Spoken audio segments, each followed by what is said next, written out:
नमस्कार। आज मैं फिर आपके सामने अपराध की एक और घटना लेकर आया हूं। आज की घटना शुरू करने के पहले मैं देश के बड़े नेता, हमारे उत्तर प्रदेश के तीन तीन बार मुख्यमंत्री रहे, 8 बार विधायक और 7 बार सांसद रहे, स्वर्गीय श्री मुलायम सिंह यादव जी को अपनी श्रद्धांजलि अर्पित करता हूं। अपनी श्रद्धांजलि और किस्सा गोई परिवार की तरफ से भी उन्हें श्रद्धांजलि, श्रद्धा सुमन अर्पित करता हूं। देश के बड़े नेता थे, प्रदेश के बड़े नेता थे, अनडिवाइडेड यूपी के मुख्यमंत्री रहे, उसके बाद फिर 2 बार और मुख्यमंत्री रहे, सांसद रहे, रक्षा मंत्री रहे और उनकी जो जो पहचान थी, जमीन से जुड़ा होने की पहचान, वो कभी जमीन से अलग नहीं हुए। इसीलिए उनको धरती पुत्र की उपाधि दी गई थी। किसानों के हितैषी स्वर्गीय प्रधानमंत्री चौधरी चरण सिंह के शिष्य, या राजनीति उनसे सीखी और राजनीति में उनका कोई व्यक्तिगत विरोधी नहीं था। राजनीतिक विचारधारा के तो बहुत से विरोधी थे, लेकिन उनका व्यक्तिगत विरोध किसी से नहीं था। आज सैफई में जब उनका अंतिम संस्कार हुआ, पंचतत्व में विलीन हो गए स्वर्गीय मुलायम सिंह यादव जी, जिन्हें प्यार से पूरा प्रदेश या पूरा देश नेताजी के नाम से पुकारता था।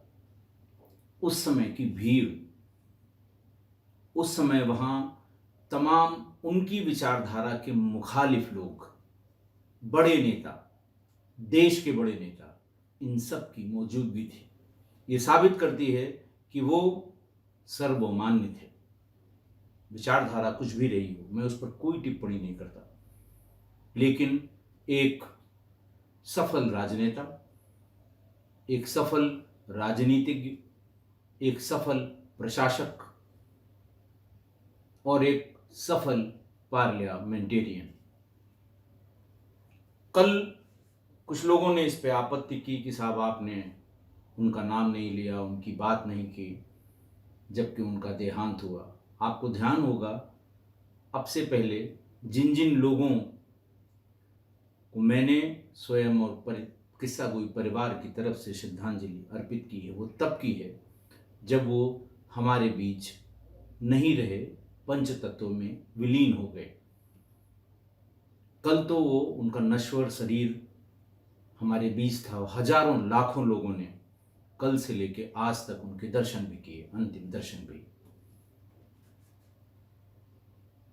कुछ लोगों ने ये भी टिप्पणी की कल कि साहब आप उस पीरियड में कहीं न कहीं रहे होंगे जब वो मुख्यमंत्री थे, उनके बारे में भी कुछ बातें जो आपके कैरियर से संबंधित हों साझा करिएगा। तो मैं ये बता दूं कि जब वो पहली बार मुख्यमंत्री हुए उत्तर प्रदेश के 88 से 91 के बीच में, तभी 89 में हम लोग 1986 बैच के पीपीएस अधिकारी थे, डिप्टी एसपी। 89 में हम लोगों ने फर्स्ट फेज की ट्रेनिंग पीटीसी मुरादाबाद में की और पहले फेज की ट्रेनिंग खत्म करने के बाद जब हम लोग जिलों में प्रैक्टिकल ट्रेनिंग के लिए जाते हैं तो एक सेरेमनी होती है, पासिंग आउट परेड। सभी सशस्त्र बलों में, वर्दीधारी बलों में ट्रेनिंग पूरी करने के बाद जब वो फील्ड में निकलते हैं तो एक पासिंग आउट परेड होती है। उसका एक मुख्य अतिथि होता है जो उस परेड की सलामी लेता है। स्वर्गीय श्री मुलायम सिंह जी हम लोगों की पासिंग आउट परेड के मुख्यमंत्री थे, मुख्य अतिथि थे। पहली बार मुख्यमंत्री हुए थे। मैं सौभाग्य से उस पासिंग आउट परेड में, जिसमें कुल 32 deputy SP, under training deputy SP थे, उस टुकड़ी में या उस पासिंग आउट परेड में मैं परेड कमांडर था। परेड को जो लोग सशस्त्र बलों में हैं वो जानते होंगे, मेरे सारे बैचमेट जानते हैं, और मेरे साथ उस समय जो और सब इंस्पेक्टर्स ट्रेनिंग कर रहे थे वो भी जानते हैं। मैंने पहली बार किसी मुख्यमंत्री को देखा था। कभी न तो राजनीति से मेरा कभी वास्ता रहा, न उसकी समझ रही, लेकिन जब परेड के निरीक्षण के लिए अनुरोध करने जाता है परेड कमांडर, हाथ में तलवार लिए हुए मुख्य अतिथि के सामने उपस्थित होता है, सावधान बनाता है, सलामी देता है उनको, और उनसे अनुरोध करता है कि श्रीमान जी परेड निरीक्षण को तैयार है। जो स्टेज बना था, जो डायस था, जिस पर माननीय मुख्यमंत्री श्री मुलायम सिंह यादव जी खड़े हुए थे, उससे कोई 5-7 कदम पीछे वो जगह बनी होती है। महीनों से उसकी प्रैक्टिस कराई जाती है। नज़दीक पहुंचेंगे, कब आप अपनी तलवार को डिप करके और उनको सलामी देंगे, कब उनसे अनुरोध करेंगे कि आप परेड का निरीक्षण करें। फिर एक खुली हुई जिप्सी आती है, उसमें माननीय मुख्यमंत्री जी, मुख्य अतिथि जो भी होगा, वो उसमें बैठते हैं। हमारे जो डीजी ट्रेनिंग थे वो उसमें खड़े होते हैं, और हम उसमें पीछे, परेड कमांडर उसमें पीछे उपस्थित होता है, और फिर वो जो परेड खड़ी होती है उसका निरीक्षण करते हैं, वापस फिर डायस पर आ जाते हैं। तब मैंने पहली बार उनको देखा था, और मेरा सौभाग्य है कि हमारी पासिंग आउट परेड उस समय के मुख्यमंत्री स्वर्गीय श्री मुलायम सिंह यादव ने ली थी।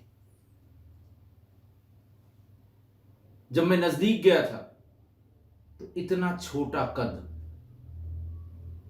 कुर्ता धोती सफेद पहने हुए, काले रंग की या डार्क कलर की सदरी भी पहन रखी थी, शायद दिसंबर का महीना रहा होगा, नवंबर या दिसंबर का। तो मैं मन ही मन बड़ा आश्चर्यचकित हुआ कि मैं किसी बार एक मुख्यमंत्री को देख रहा हूँ, इतने बड़े राज्य का मुख्यमंत्री, इतना छोटा कद। और उसके बाद जब उन्होंने भाषण दिया था अंत में, तो पुलिस के बारे में तमाम बातें बताई थी, और हम लोगों को तमाम आशीर्वाद और तमाम अच्छी अच्छी बातें भी उस भाषण में, मंच से दिए गए उस भाषण में उन्होंने हम लोगों को बताई थी। तो ये मेरा पहला उनसे वास्ता पड़ा था। दोबारा जब वो मुख्यमंत्री हुए 93 से 95 के बीच में, तब मैं सीओ सिटी जौनपुर और सीओ सिटी आजमगढ़ था। तीसरी बार जब वो 2003 और 2007 के बीच में जब मुख्यमंत्री हुए थे, तो मैं करीब 2 साल के लिए एडिशनल एसपी बाराबंकी था। तो तीनों बार के उनके मुख्यमंत्रित्व काल में मैं जिले में पोस्टेड रहा।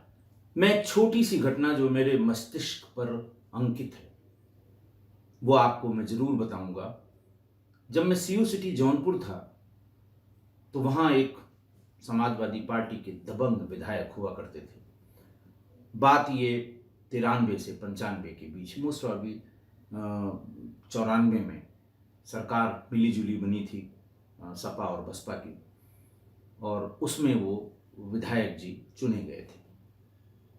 बहुत ही दबंग, लेकिन मुलायम सिंह जी के बहुत ही करीबी, उनके बहुत ही विश्वास पात्र विधायक। अब चूंकि वो दिवंगत हो गए हैं, उनका नाम लेना मुझे उचित नहीं लग रहा है। तो विधायक होने के तुरंत बाद उनका शहर में कोई मकान नहीं था। वो जिस विधानसभा क्षेत्र से आते थे वहीं वो गांव के मकान में रहा करते थे।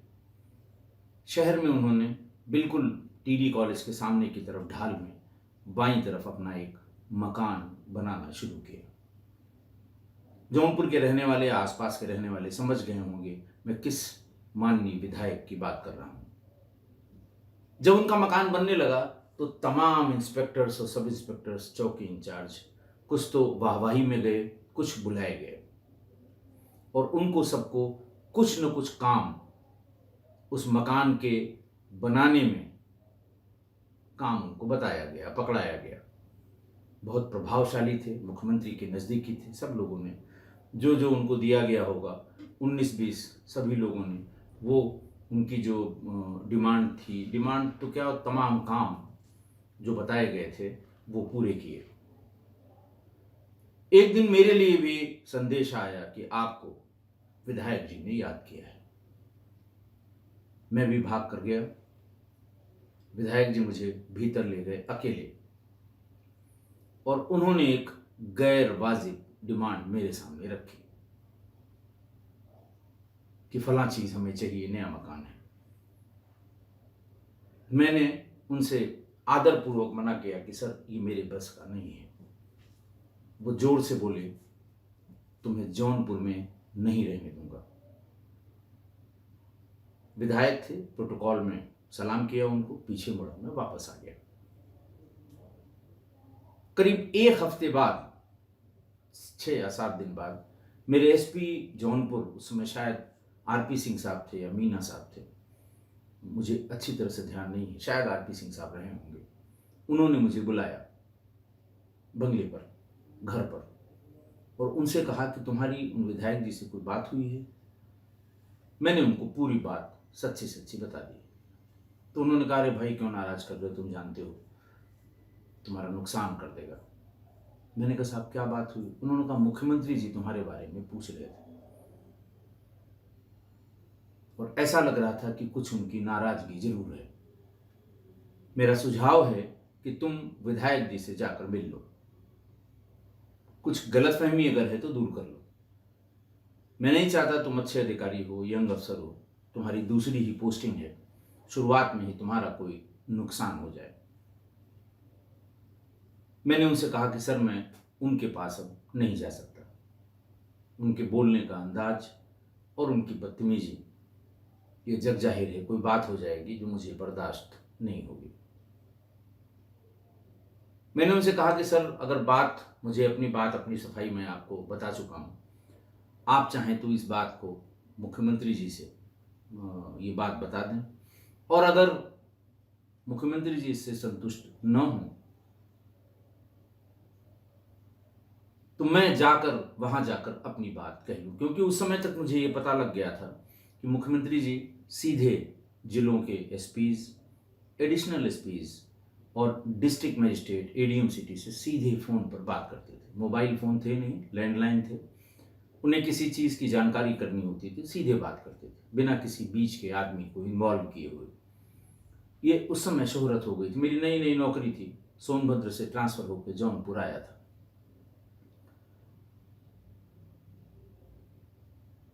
उन्होंने कहा, पागल हो गए हो तुम, सीएम से बात करोगे? सीएम तुमसे बात करेगा, डिप्टी एसपी से क्यों बात करेंगे भाई वो?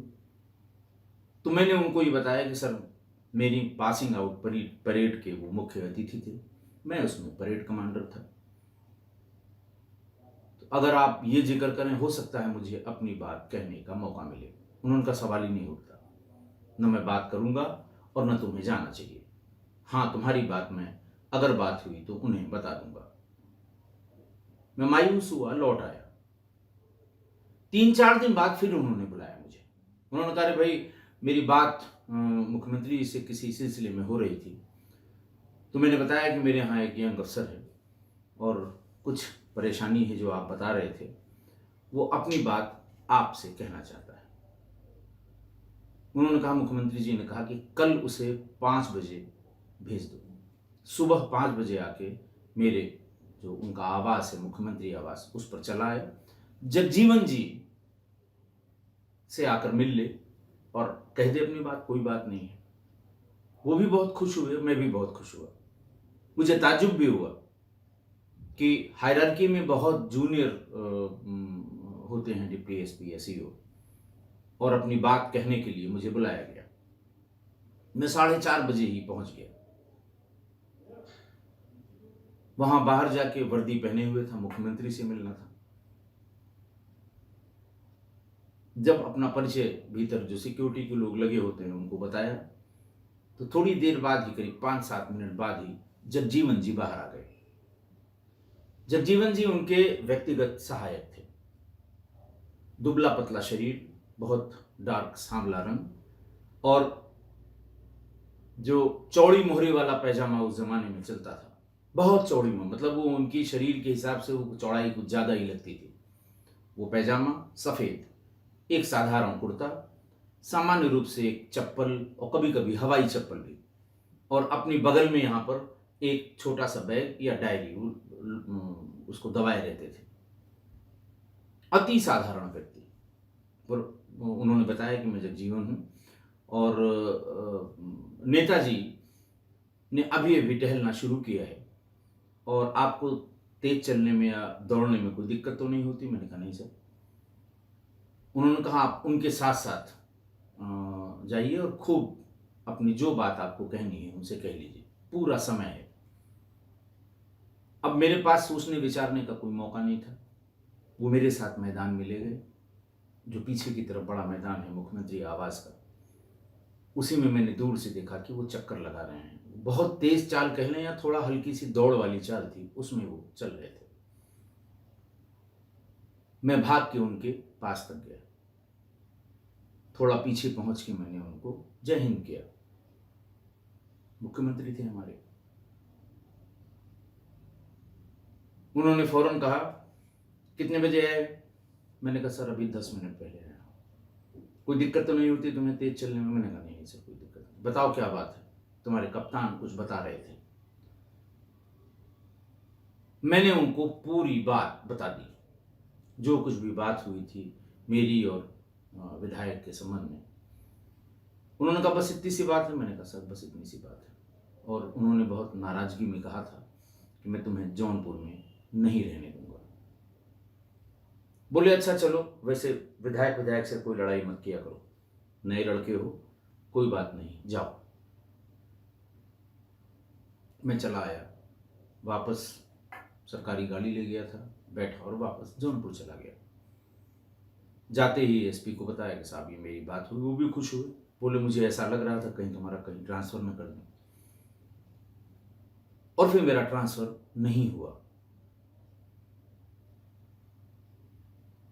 थोड़े दिन बाद हुआ, लेकिन सीओ सिटी जौनपुर से सीओ सिटी आजमगढ़ हुआ। दोनों प्रेस्टिजियस पोस्टिंग थी। इस तरह का था उस जमाने में। नेताजी या माननीय मुलायम सिंह जी अधिकारियों से सुबह ही मिलते थे। उस जो 10, 20, 50 चक्कर वो लगाते थे, उसी बीच में 5-7 अधिकारियों से मिल लेते थे। आईएएस अधिकारी, आईपीएस अधिकारी, पीपीएस या पीसीएस, जिस किसी को बुलाया है उन्होंने बात करने के लिए।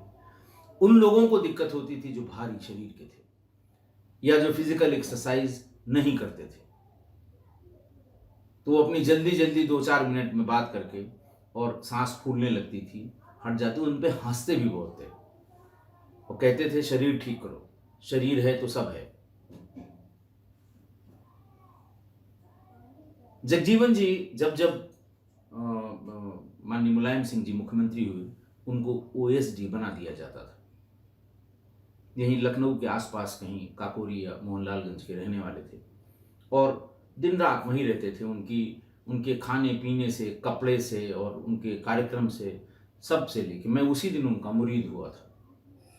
बाद में जब मेरी लखनऊ पोस्टिंग हुई तो कभी कभार उनसे मिलना भी होता था। जब भी मैं मुलायम सिंह जी से, चूँकि बड़े नेता थे, कभी धरना के संबंध में, कभी प्रदर्शन के संबंध में, कभी बंद के संबंध में, संबंधित लोगों से या संबंधित पार्टी के नेता से मिलने के लिए मैं एसपी सिटी या एडीएम सिटी जाया करते थे। क्या प्रोग्राम है, कैसे होगा, कहाँ तक आएंगे, तमाम चीज़ें जो हमेशा लॉ एंड ऑर्डर के दृष्टिकोण से अधिकारी को करनी चाहिए।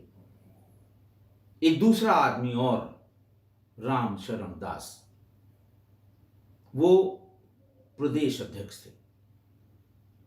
बहुत फेमस हुए थे जब एक टीवी डिबेट के दौरान उन्होंने गुंडी शब्द का इस्तेमाल किया था एक राजनीतिक पार्टी के अध्यक्षा के लिए।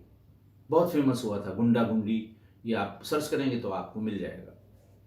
अति साधारण व्यक्ति, और जब तक वो जिए प्रदेश अध्यक्ष रहे, जब तक वो जिए वो कार्यालय के कमरे में ही रहते थे।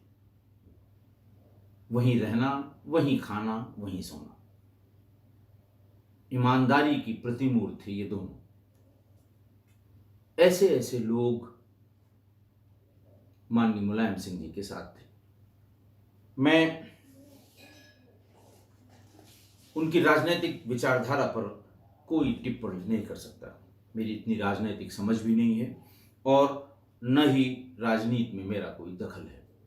विचारधारा के मामले में उनके बहुत से विरोधी हो सकते हैं, लेकिन व्यक्तिगत रूप से जैसा आपने सुना होगा, कल माननीय प्रधानमंत्री नरेंद्र मोदी जी ने उनके बारे में जो अपने उद्गार एक जनसभा में व्यक्त किए, ये कोई सामान्य बात नहीं है। उसमें उसका भी जिक्र किया कि इतनी विपरीत विचारधारा के बावजूद 2019 के संसद के सत्र के अंतिम दिन, लेम डक सेशन जिसे कहते हैं, मुलायम सिंह जी ने ये कहा कि सबको साथ लेकर चलने वाले नरेंद्र मोदी जी, ऊपर वाले से प्रार्थना है कि वो फिर से जीतें और फिर से प्रधानमंत्री हों। घोर विपरीत विचारधारा का नेता, बड़ा नेता, जन नेता, जमीन का नेता, पार्लियामेंट में खड़े होकर किसी प्रधानमंत्री के लिए जो उसकी विरोधी विचारधारा का हो, कहना ये सबके बस का नहीं है। दूसरी एक चीज और उनके बारे में बताएं कि जब जब इलेक्शन आने को हुए हमारे पूरे टेन्योर में, तो एक बात तुरंत सारे अधिकारियों के मन में आ जाती थी कि अब मुलायम सिंह जी हर ब्लॉक का दौरा करेंगे। इलेक्शन से 2 महीने 3 महीने पहले प्रदेश के सारे ब्लॉक्स पे वो जनसभा कर लेते थे। इतने जमीन के आदमी थे। पब्लिक से संवाद रखना, कम्युनिकेट करना, वो उनकी जिसको कहते हैं कि असाधारण प्रतिभा थी। भीड़ में किसी को भी नाम से बुला लेना। बहुत ढेर सारे और इस संबंध में बातें हैं, लेकिन वो यहां बात करूंगा बहुत लंबा हो जाएगा। किसी ने अगर उनके साथ, जब वो मुख्यमंत्री नहीं थे या राजनीति की शुरुआत में उनके विधानसभा क्षेत्र में आसपास किसी ने भी अगर उनकी जरा सी भी मदद की होगी, उसकी मदद उन्होंने आजीवन की। ऐसे रिश्तों को निभाने वाले माननीय श्री मुलायम सिंह यादव जी, आज वो उनका नश्वर शरीर भी पंच तत्वों में विलीन हो गया। मैं स्वयं और किस्सा गोई परिवार की ओर से उन्हें फिर से श्रद्धांजलि अर्पित करता हूँ, श्रद्धा सुमन अर्पित करता हूँ। आज का वाकया राजस्थान से है, जयपुर से है। जयपुर और दौसा के बीच में ये घटना हुई थी। जयपुर की रहने वाली 35 साल की एक महिला 23 अप्रैल की सुबह दौसा जिले के अपने गांव, जो उसका पीहर था, वहां से जाने के लिए बस से निकली। अपने गांव के पास के बस अड्डे पर वो उतर गई। तब तक का पता उसके घर वालों को है, लेकिन देर रात तक नहीं पहुंची और 24 अप्रैल की शाम तक भी नहीं पहुंची। ये 2022 की बात, यानी हालिया बात मैं बता रहा हूं। 24 तारीख की शाम को महिला के परिजनों ने थाने पर गुमशुदगी की रिपोर्ट लिखवा दी। गांव इकट्ठा हुआ। दौसा जिले के तमाम पुलिस के पदाधिकारी भी आए। लोगों में रोष था कि जब वो वहां से चली तो यहां तक नहीं पहुंची, पुलिस इस पे कार्रवाई करे।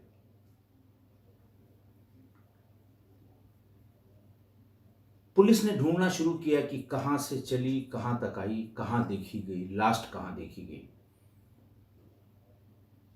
उसके पीहर से जयपुर से आने वाली बसों के बस अड्डे तक सीसीटीवी देखे गए।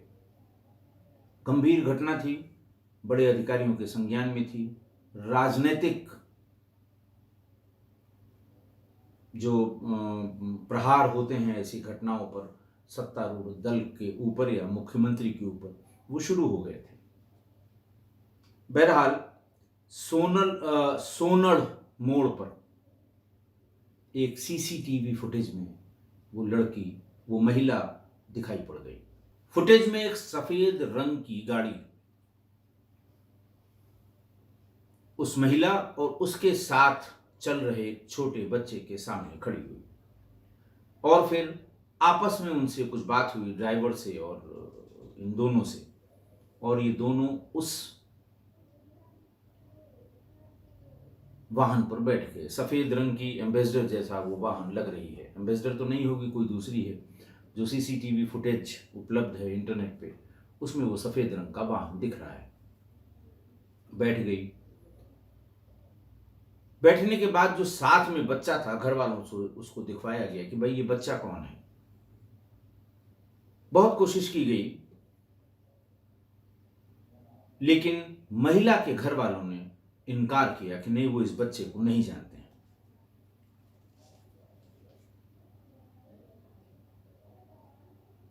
लेकिन जहां पर ये बच्चा दिखाई दिया था, वहां लोगों में जब ये फोटो सर्कुलेट करा के, अच्छी फोटो बनवा के, साफ फोटो बनवा के सर्कुलेट कर दी गई, तो तुरंत पता लग गया कि ये बच्चा पड़ोस के गांव का रहने वाला है। पुलिस बच्चे के पास पहुंची। पुलिस ने पूछा कि तुम्हारे साथ कोई महिला थी? उसने कहा हां। वो बहुत देर से गाड़ी का इंतजार कर रही थी कि कोई गाड़ी उसको वहां तक जाने के लिए मिल जाए, पीहर तक। इसी बीच में ये गाड़ी आ गई। मैं भी भाग के गया क्योंकि मुझे गांव तक जाना था। मैंने गाड़ी चलाने वाले से पूछा कि मुझे गांव तक छोड़ दोगे? उसने कहा छोड़ दूंगा। फिर महिला ने अपने गांव का नाम बताया कि मुझे वहां तक छोड़ दोगे या पास तक? उसने कहा हां, तुम्हें भी छोड़ देंगे। हम दोनों ही गाड़ी पर बैठ गए और गाड़ी में लिफ्ट देने वाला व्यक्ति चूंकि गांव का ही था, इसलिए बच्चे ने उसका नाम बताया कि उसका नाम कालूराम मीणा था। बच्चे ने बताया कि मुझको उतारने के बाद वो लोग गाड़ी से उस महिला को लेकर चले गए। ये भी बताया कि 2 लोग थे। उसके बाद का उसको पता नहीं। बच्चे से ये इंफॉर्मेशन मिलने के बाद कालूराम मीणा को घेर के पुलिस ने पकड़ लिया। भागा जरूर, वो भाग भी रहा था, लेकिन पुलिस ने कई टीमें बना के छापेमारी करके कालूराम मीणा को पकड़ लिया। पहले तो वो वही गुमराह करने वाली बातें जो अपराधी करते हैं, इधर के किस्से उधर के कहानी। लेकिन फिर जब पुलिस परेशान थी, पुलिस 3 दिनों से, और बहुत ज्यादा परेशान थी, पुलिस ने जब अपनी वाली पूछताछ शुरू की, श्रेणीबद्ध वाली, तो कालूराम ने पुलिस को पूरी सच्चाई बता दी। उसने बताया कि बच्चे को उतारने के बाद अकेली महिला चलती हुई गाड़ी में मिली, तो हम लोगों के दिमाग में शैतान सवार हो गया। वो जयपुर के बस्सी इलाके में ले गए और दोनों ने बारी बारी से उसके साथ तब तक बलात्कार किया जब तक कि वो बेहोश नहीं हो गई, और शव को जयपुर के लालगढ़ स्थित नई के नाथ के जंगल में एक सूखे कुएं में, करीब 150 फीट गहरा सूखा कुआं था, उसमें फेंक दिया। ये इंश्योर कर लिया गला दबा के कि कुएं के भीतर भी ये जिंदा न बच जाए। गाड़ी में कालूराम और उसका सगा चचेरा भाई संजू मीणा था। उन्होंने उस कुएं के बारे में बताया और इन दोनों की निशानदेही पर 25 अप्रैल की सुबह 4 बजे शव को कुएं से बरामद किया गया। महिला के साथ हुई दरिंदगी का अंदाजा उसके शव को देखते ही आसपास के गांव वाले और पुलिस वालों को लग गया। बड़ी क्रूरता की गई थी उसके साथ। जैसे ही वो बॉडी पोस्टमार्टम के बाद उसके पीहर में पहुंची, लोगों ने चेहरा देखने की जब जिद की और चेहरा उसका देखा तो उन्हें अंदाज हो गया कि इसे कितनी बुरी तरह से प्रताड़ित किया गया होगा और कितनी दरिंदगी इसके साथ की गई होगी। उसी समय वो शव का जो चेहरा उन लोगों ने चादर हटा के देखा था, उसके फोटोग्राफ्स सोशल मीडिया पर वायरल हो गए और लोगों ने दोषियों पर कार्रवाई करने की मांग करते हुए एक हैशटैग भी चलाया। विपक्षी दल के लोग सरकार पर हावी हो गए। हालांकि कुछ ही घंटे में अभियुक्तों को गिरफ्तार कर लिया गया था। उस महिला के 2 बच्चे थे और पूरा परिवार उसका अब पुलिस के सामने, लोगों के सामने, और फिर उसके बाद तो तांता लग जाता है। महिला आयोग की अध्यक्षा भी पहुंची होंगी, तमाम अलग अलग पार्टियों के लोग भी पहुंचे होंगे। सब सांत्वना देने पहुंचते हैं, फोटो खिंचाने पहुंचते हैं कि अगले दिन अखबार में आ जाए कि फला फला लोग पीड़िता के घर, मृतका के घर सांत्वना देने पहुंचे। एक नहीं, सैकड़ों ऐसे मामलों में मैंने अपने पूरे पुलिस कैरियर में ये देखा है। बड़े बड़े राजनीतिक पार्टियों के लोग घड़ियाली आंसू बहाने, अगर फोटोग्राफर नहीं है तो उनका चेहरा दूसरा होता है, फोटो खींचने वाला हो तो उनका गमगीन चेहरा दिखाई देने लगता है। और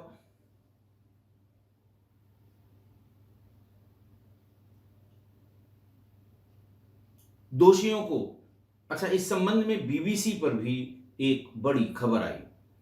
बीबीसी पर ADG crime branch doctor Ravi Prakash Mehrana ने इसकी पूरी डिटेल बताई कि कैसे कैसे पुलिस ने त्वरित कार्रवाई करते हुए इन लोगों को गिरफ्तार किया था। मुख्य अभियुक्त कालूराम मीणा और उसके चचेरे भाई संजू मीणा को गिरफ्तार किया गया था, लेकिन और लोगों की संलिप्तता की शंका होने पर बीबीसी को उन्होंने बताया था, डॉक्टर मेहराणा ने, कि अगर कोई और संलिप्त पाया गया तो उसके विरुद्ध भी कड़ी कार्रवाई होगी।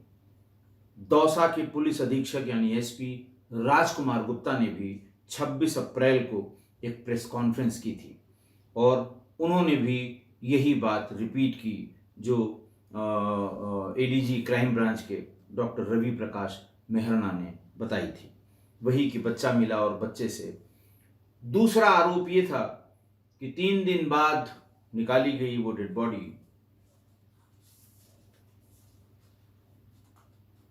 काली पड़ गई थी। अखबारों ने लिखा कि ऐसा लगता है कि उसको एसिड से जलाया गया या मिट्टी का तेल डालकर जलाया गया। और पुलिस इतना बैकफुट पर आई कि पोस्टमार्टम रिपोर्ट के बारे में पुलिस ने कोई जानकारी नहीं दी। ये कहा भी कि पोस्टमार्टम रिपोर्ट के बारे में अभी हम इसको डिस्क्लोज नहीं कर सकते। बर्बरता की सारी सीमाएं लांघी गई थी। पोस्टमार्टम रिपोर्ट का पोस्टमार्टम फिर अखबार वाले करते, टीवी वाले करते कि इतनी चोट थी और 5 चोट थी, 6 बता रहे हैं। इस तरह की बातें तुरंत होने लगती हैं। शायद इसको अवॉइड करने के लिए ही पुलिस ने पोस्टमार्टम रिपोर्ट डिस्क्लोज नहीं की थी। और ये बात फिर बाद में तय हुई कि वो, चूंकि कुआं बहुत गहरा था, बहुत भीषण गर्मी थी, इस वजह से उसका जो त्वचा थी वो काली पड़ गई थी, क्योंकि कुआं सूखा था। आज की घटना में गरीब महिला को अकेली पाकर 2 कामांध व्यक्तियों ने उसके साथ जो किया वो किसी भी कालखंड में किसी भी समाज के लिए शर्मनाक भी है और रूह कपाने वाली वारदात भी है।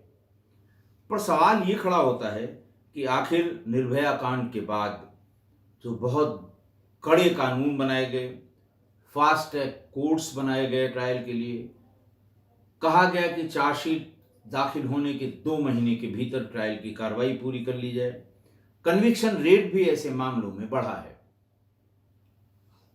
भयंकर मीडिया ट्रायल भी होते हैं इस तरह के मामलों के, लेकिन फिर भी ये बलात्कारी सुधर नहीं रहे हैं, फिर भी ये घटनाएं हो ही रही हैं। देखिए, अब तो इन्वेस्टिगेशन के इलेक्ट्रॉनिक टूल्स भी आ गए हैं, फॉरेंसिक एनालिसिस की बहुत अच्छी सुविधा भी लगभग पूरे देश में हो गई है, इलेक्ट्रॉनिक एविडेंस भी ज़्यादातर मामलों में मिल जाते हैं जो ट्रायल में सहायता करते हैं, लेकिन फिर भी ऐसी विभत्स घटनाएं और महिलाओं के साथ भीषण दरिंदगी वाली घटनाएं रुक नहीं रही हैं। या तो ये लगता है कि ये कोई मानसिक रोग है या कोई मानसिक विकार है, लेकिन तुरंत ये भी सवाल उठ जाता है कि अगर ये मानसिक विकार है तो सिर्फ पुरुषों में ही क्यों है? महिलाओं में ये मानसिक विकार या इस तरह की महिलाओं द्वारा की गई घटनाएं बहुत कम हैं, नगण्य हैं। तो ये विकार, अगर विकार है, मानसिक विकार है, तो ऐसा क्यों है? मैंने बताया कि 16 दिसंबर 2012 को निर्भया के साथ जो हुआ था कि और उसकी समीक्षा के लिए ये रेयरेस्ट ऑफ रेयर केस में माना गया था कि रेप किए जाने के बाद उसे मरने के लिए एक व्यस्त सड़क पर छोड़ दिया गया था, और फिर सोसाइटी ने न सिर्फ बुराइयों के खिलाफ सामूहिक हताशा दिखाई या उसका जन्म हुआ, बल्कि हमारे सोसाइटी ने भी इसमें जो उसका दोष है उसके बारे में भी लोगों ने बहुत लिखा पढ़ा था। ऐसे अपराधों से निपटने के लिए जस्टिस जे.एस. वर्मा की कमेटी बनाई गई थी, जिसने 644 पन्नों में अपनी रिपोर्ट दी थी। हालांकि उसकी सारी रिकमेंडेशंस नहीं मानी गईं, लेकिन फिर भी जो उन्होंने कड़े कानूनों को बनाने की बात कही थी वो बनाए गए। अब इसमें जैसे स्टॉकिंग यानी किसी का पीछा करना, जबरदस्ती सेक्सुअल व्यवहार करना, छूना, वेबरिज्म, ये इनको अलग अलग कर दिया गया और 354 ए से लेके डी तक आईपीसी में ये अमेंडमेंट करके उसे जोड़ा गया, जबकि पहले ये सारे अपराध सिर्फ 354 आईपीसी में कवर होते थे। देखिए, निर्भया, कठुआ रेप पीड़िता, Muzaffarnagar shelter home, Hyderabad gang rape, ऐसे मामलों में इंसाफ की लड़ाई बहुतों ने लड़ी, लेकिन हम इसकी वजह नहीं समझ पाए कि आखिर क्या वजह थी, क्या वजह है कि ये न तो रुक रहा है न इसमें बहुत परिवर्तन आ रहा है। इस बात पर जानकारी भी वही लोग दे सकते थे जिन्होंने ये कांड किया था, कि ऐसा क्या उनके दिमाग में चल रहा था जो उन्होंने इतना घोर अपराध कर दिया। मैं एक रिसर्च पेपर मुझे आज ढूंढते ढूंढते मिल गया। ब्रिटेन की शेफील्ड हेलम यूनिवर्सिटी में क्रिमिनोलॉजी की लेक्चरर मधुमिता पांडे, जिन्होंने अपनी doctoral thesis Anglia Ruskin university से क्रिमिनोलॉजी डिपार्टमेंट से की है, उन्होंने ये डिसाइड किया कि हम उन लोगों से बात करेंगे जो बलात्कार के अपराधी हैं, जो जेल में हैं या सजा याफ्ता हैं। तिहाड़ जेल के 100 ऐसे अपराधियों की मधुमिता पांडे ने उनसे अलग अलग बात की और उनसे ये जानने की कोशिश की कि क्या वजह है और क्यों वो इस तरह का अपराध वो करते हैं। जब वो इस तरह का अपराध करते हैं तो उनके मन में आखिर क्या चलता रहता है। तमाम और लोगों के बारे में उन्होंने इस अपनी थीसिस में या अपने इस लेख में, जो फर्स्ट पोस्ट में छपी थी, और उसका जो हिंदी रूपांतरण है उसका लिंक मैं कम्युनिटी में डालूंगा, आप पढ़ सकते हैं। एक जगह उन्होंने ये भी लिखा है कि इसका एक तरीका जो थीसिस के दरमियान आया कि साहब, रेप के जो आरोपी हैं, ये अगर रेप पीड़िता के साथ मध्यस्थता करके उससे शादी कर लें तो रेप पीड़िता का घर भी बच जाएगा और समाज में एक संदेश जाएगा। उन्होंने 2 एग्जाम्पल कोट किए हैं कि मद्रास हाई कोर्ट के जज पी देवदास ने एक बार एक बलात्कारी को सिर्फ इसलिए जेल से बाहर जाने की अनुमति दे दी ताकि वो अपनी विक्टिम या पीड़िता के साथ मध्यस्थता कर सके। अंतर्राष्ट्रीय स्तर पर अगर देखें तो मलेशिया के पूर्व शरिया जज दातुक शाहबुद्दीन ने भी ये सुझाव दिया कि बलात्कारियों को अपने द्वारा बलात्कार की गई पीड़ित महिला के साथ शादी कर लेना चाहिए, कम से कम उनको एक पति तो मिल जाएगा। लेकिन बलात्कार के अपराध का शिकार हुई महिलाओं के भीतर सिर्फ ये नहीं है कि उसने बलात्कार किया, वो उसे अंदर तक झिझोड़ के रख देता है। वो ट्रॉमा जो उसका है उसकी किसी को भी याद नहीं आती, और आसानी से आप कह देते हैं कि अरे साहब दोनों लोग मिल जाएं, शादी कर लें, उसको पति मिल जाए। ऐसा न तो संभव है, कहीं कहीं हुआ होगा, लेकिन सामान्य रूप से न तो लड़की इसको एक्सेप्ट करने को तैयार होगी, न सोसाइटी इसे एक्सेप्ट करने को तैयार होगी। एक बहुत अच्छी बात उन्होंने अपने रिसर्च पेपर में कही है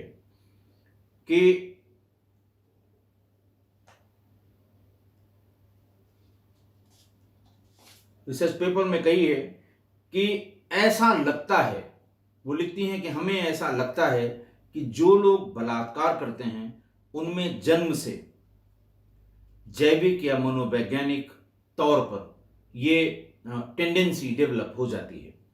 डार्क डिजायर्स, ये इसकी संज्ञा दी गई हैं, जो शायद पहले से मनोविज्ञान की भाषा में इस्तेमाल किया जाने वाला शब्द है। कहते हैं कि रेप बहुत ही जटिल अपराध है। मैंने इन 100 के 100 लोगों से बातचीत करने के बाद ये देखा कि जो भी आदमी बलात्कार का दोषी होता है वो ये अपराध सिर्फ इसलिए कर देता है क्योंकि वो ऐसा कर सकता है। उसके पास इरादा तो हमेशा रहता है, लेकिन मौका शायद नहीं मिलता, और मौका मिलते ही उसका ये इरादा उसकी पाशविक प्रवृत्ति में बदल जाता है। इस केस में भी ऐसा ही हुआ। कालूराम मीणा और उसका चचेरा भाई संजू मीणा जरूर ये मानसिक रोग से या जरूर ये डार्क डिजायर्स इनके भीतर रहे होंगे, और जैसे ही इन्हें मौका मिला एक अकेली महिला कार में, चलती हुई कार में,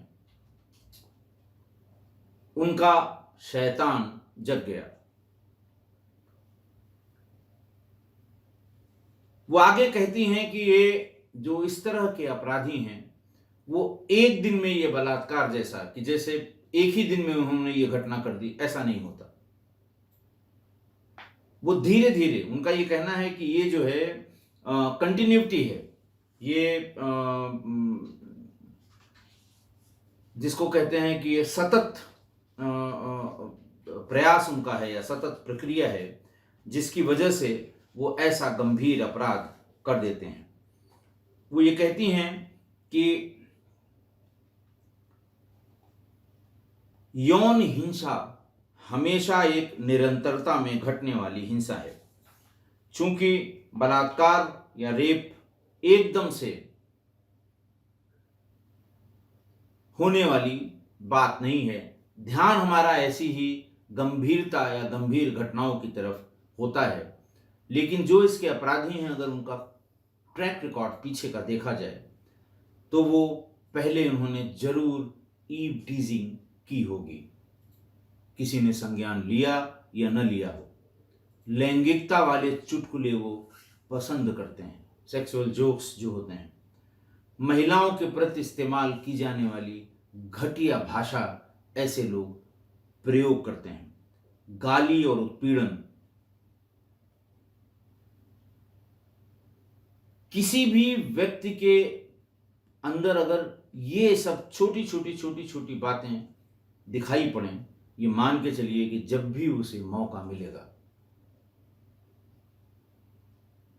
वो इस तरह के अपराध यानी जघन्य निर्मम बलात्कार की घटनाओं को अंजाम देगा। उनकी रिसर्च में ये बात बहुत स्पष्ट निकल कर आई कि ऐसा इसलिए होता है क्योंकि मधुमिता पांडे कहती हैं कि ऐसा इसलिए होता है कि वो छोटी छोटी छोटी छोटी जिन पे हमारा ध्यान नहीं जाता, जिन पे हम शोर नहीं मचाते, अगर किसी लड़के ने किसी लड़की पे फप्तियां कसी हैं, हमें आपको आगे आना होगा, उसे बताना होगा कि यह गलत आदत है, उससे बताना होगा कि यह गलत बात है। अगर मोटरसाइकिल पे चलते चलते किसी लड़की का दुपट्टा किसी ने खींचा है तो ये मान के चलिए कि उसे जब भी मौका मिलेगा वो इस तरह का अपराध जरूर करेगा। इसलिए उनका इतनी लंबी रिसर्च के बाद, जिसमें उन्होंने डॉक्टरेट की है, जिसमें उन्होंने 100 रेप के अपराधियों से उनकी मानसिकता जानने के लिए बातचीत की, उनका इंटरव्यू लिया, वो इस निष्कर्ष पर पहुंचे हैं कि ये एक दिन की प्रोसेस नहीं होती कि एक दिन उसको लड़की दिखाई पड़ गई और उसने उसके साथ बलात्कार कर दिया। It is a continuous process और rape comes after continuity in incidents, ऐसा वो लिखती हैं। मैं इसके लिंक शेयर करूंगा, आप जरूर इसे पढ़िएगा। उनका ये कहना है कि जब घटना घट गई, गंभीर हो गई, तब तो सब खड़े होंगे, तब सब इस पे ध्यान देंगे, सब गाली देंगे, सब जाम करेंगे, सब धरना प्रदर्शन करेंगे। लेकिन रोजमर्रा के दिनों में हमारी प्राथमिकता इन कम खतरनाक घटनाओं पर ज्यादा होनी चाहिए, क्योंकि यही वो मामले हैं जो अंत में हिंसात्मक व्यवहार के शीर्ष पर पहुंच जाती हैं। मैं भी शायद इस रिसर्च पेपर को पढ़ने के बाद मैं मधुमिता जी से सहमत हूं। सारे तो नहीं, लेकिन रेप के अपराधियों को जब जब पकड़ा गया या हमारी टीम ने बातचीत की तो ये बात जरूर निकल कर आई कि साहब 2 साल पहले इसने ये भी किया था, साल भर पहले उसने ये भी किया था, पब्लिक ने पकड़कर मारा भी था। मेले में, गांव के तमाम मेले होते हैं, वो लड़कियों के आसपास मंडराता देखा गया, छूने की कोशिश करता देखा गया, धक्का देते देखा गया, पुलिस ने भी पकड़ा। लेकिन ये किसा भी छोटा अपराध है, जाने दीजिए। ज्यादा प्राथमिकता इन छोटे अपराधों पर, क्योंकि बलात्कार वो एक एंड है कंटिन्यूअस प्रोसेस का।